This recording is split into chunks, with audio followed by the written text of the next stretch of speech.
नमस्कार.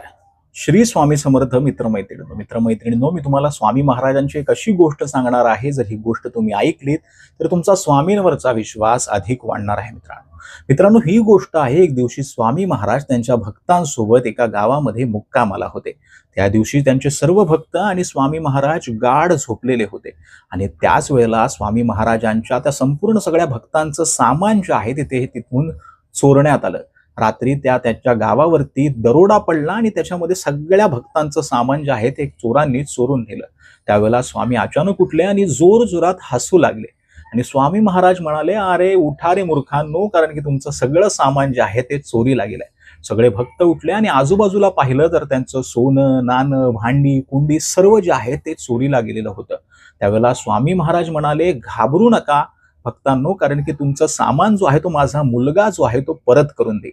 त्यावेळेला स्वामी महाराजांनी त्या बाजूला गावामध्ये जो कुलकर्णी पाटील होते, गावाचे पोलीस पाटील, त्यांना जे आहे तो निरोप धाडला. त्यानंतर त्या पोलीस पाटलांनी त्या गावामध्ये जे सगळे रामोशी होते, जे चोर होते, त्यांना पकडून आणलं आणि त्यांना चांगलं बदलून त्यांनी त्या गुन्हा जो आहे त्या चोरांनी कबूल केला आणि ते सगळं सामान जे आहे ते पूर्णपणे त्या सगळ्या भक्तांना मिळालं. मित्रांनो, यातून एक गोष्ट समजते की स्वामी महाराज हे खरोखर भगवंत होते.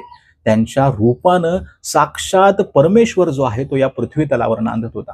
मित्रांनो, ही जर स्वामींची गोष्ट तुम्हाला आवडली असेल तर ही गोष्ट इतर स्वामी भक्तांसोबत नक्की शेअर करा आणि स्वामीमय जीवन हे चॅनल सबस्क्राईब करायला मात्र विसरू नका. धन्यवाद.